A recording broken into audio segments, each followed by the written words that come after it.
In this video, you will learn how to create custom spot colors in EasySIGN and add them to your active color palette. First, make sure that View, Color Palette, and View, Toolbars, Colors are enabled. Now open the Colors toolbar. Select Show User Colors. There are currently no spot colors at the top of the palette. Let's add them. Click Add Color Table. Then choose New Color. Set the color type to Spot Color and choose the color model. Enter your preferred name for the spot color.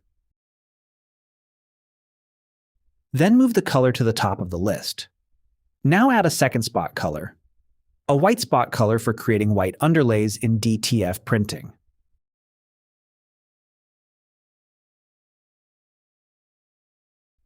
The new colors now appear at the bottom of the screen.